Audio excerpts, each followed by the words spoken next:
sini kursi tidak nyaman, lampu kurang terang, itu sangat bisa sekali.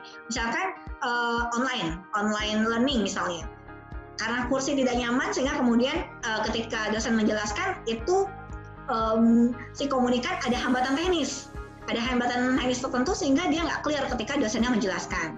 Atau bisa saja malam hari misalnya komunikasi langsung, tapi kemudian lampunya kurang terang sehingga kemudian nggak paham nih komunikator menyampaikan ABC, si komunikan menangkapnya berbeda karena ada pencahayaan yang buruk gitu misalnya, atau nggak terlalu clear gitu antara indera penglihatan dengan pendengaran gitu ya. Lalu juga ada masalah dalam menerima pesan. Komunikasi munculnya kesalahpahaman antara pemberi dan penerima pesan. Masalahnya di mana? Ini banyak sekali ya poin 4 ini ya. Bisa dari sisi, nanti kita akan ke bab tersebut. Sosiologis, antropologis, juga psikologis ya. Oke, ini menurut Effendi 86, faktor penghambat komunikasi itu dari sisi hambatan sosiologis, antropologis, dan juga psikologis. Misalnya gimana? Sosiologis, ini sering banget ya masalah sosial, sebagaimana kita tahu masalah sosial itu perbedaannya sangat beragam sekali ya, baik dari sisi status sosial tertentu, suku tertentu, agama tertentu, sensitif ya, ini ya, ras tertentu, ideologi tertentu, pendidikan tertentu, tingkatnya atau educational background-nya, atau kekayaan pada tingkat tertentu, menjadi hambatan komunikasi tersendiri. Dan itu diperlukan komunikasi yang sangat baik ya, kalau nanti kita bicara komunikasi lintas budaya, gimana caranya kita menyampaikan dengan sangat baik dengan adanya perbedaan yang ada. Itu ada seni berkomunikasi efektif ya. Ini harus diperhatikan oleh si komunikator ya, supaya tidak asal menyampaikan pesan begitu saja, tapi juga harus memperhatikan aspek sosiologis salah satunya untuk kelancaran komunikasi itu sendiri. Selain sosiologis, juga kita harus memperhatikan, sebagai komunikator, kita harus memperhatikan aspek antropologis. Komunikasi akan berjalan lancar kalau komunikator menyampaikan pesan kepada komunikan secara tuntas ya, bisa di-receive ya, tidak hanya diindrawi tapi juga accept ya, diterima secara rohani. Gitu. Jadi kita harus memperhatikan aspek-aspek yang ada ya, termasuk misalnya budayanya, karena akan sangat sensitif di dalamnya, atau misalkan agama tertentu misalnya, kita harus perhatikan juga, karena dukungan komunikasi tanpa dukungan kebudayaan itu dia juga tidak akan berfungsi atau nothing ya. Lalu juga hambatan yang sering muncul itu biasanya psikologis juga ya, hambatan psikologis. Jadi misalnya komunikator sebelum melancarkan komunikasinya dia tidak mengkaji, dia tidak memerhatikan siapa sih sebenarnya komunikannya, sehingga komunikannya itu dia sedang marah misalnya, atau sedang kecewa, atau sedang yang lain gitu, emosinya lagi nggak stabil, lalu komunikatornya juga berbicara secara tidak mengenakan misalnya karena aspek-aspek tadi. Lalu kemudian itu bisa menjadi hambatan tersendiri. Jadi harus perhatikan psikomnya ya, atau psikologi komunikasi daripada si komunikan untuk kelancaran proses komunikasi itu sendiri.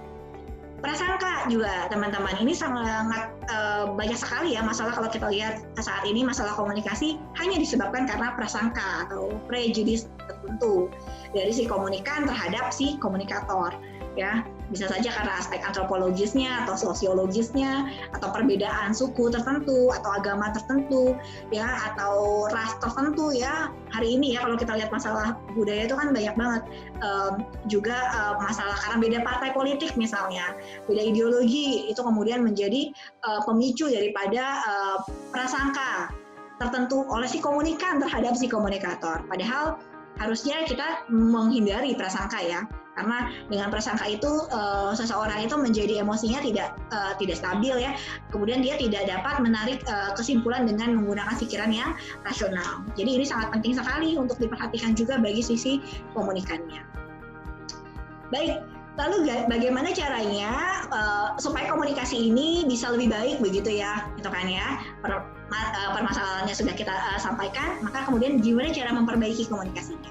Bisa dari sisi si komunikator ya, persepsinya. Dari sisi komunikator dia harus forecast lah, harus bisa prediksi komunikannya akan seperti apa ya, kira-kira kalau dia menyampaikan pesan seperti ini gitu ya. Lalu juga dari sisi ketepatan ya, pemilihan kata-kata, pemilihan narasi, sesuaikan gitu ya, agar tidak terjadi miskomunikasi atau misunderstanding di dalamnya. Kredibilitas dari sisi komunikan juga gitu ya, itu harus diperhatikan, dan juga harus adanya pengendalian lah. pengendalian dari komunikator dan juga dari sisi si komunikan. Serta adanya keharmonisan tertentu, itu bisa menjadikan komunikasi itu cenderung efektif ya, baik dari sisi komunikator maupun dari sisi komunikan. Dengan memerhatikan komunikasi efektif, kita bisa mengatasi hambatan yang dihadapi sebenarnya. Caranya gimana? Ada 3 caranya. Yang pertama, teman-teman harus hati-hati dalam buat pesan. Ya, hati sekali. Jangan asal bicara gitu ya, jangan asal menyampaikan sesuatu tapi belum kita pikirkan terlebih dahulu dampaknya dan lain-lain. Apalagi sekarang berbicara mudah sekali ya.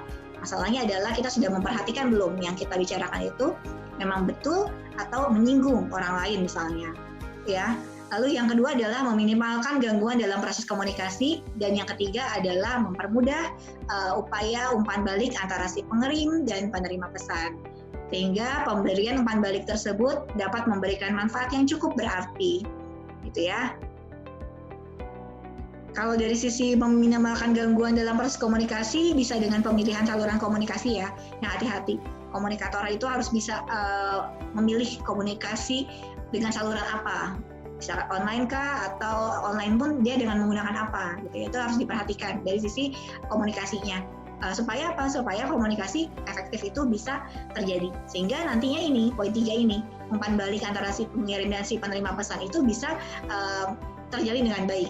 Kenapa si penerima pesan bisa memberikan umpan balik sesuai dengan harapan komunikasi, sesuai dengan harapan komunikator, karena komunikasinya clear diterima dengan baik oleh si komunikan.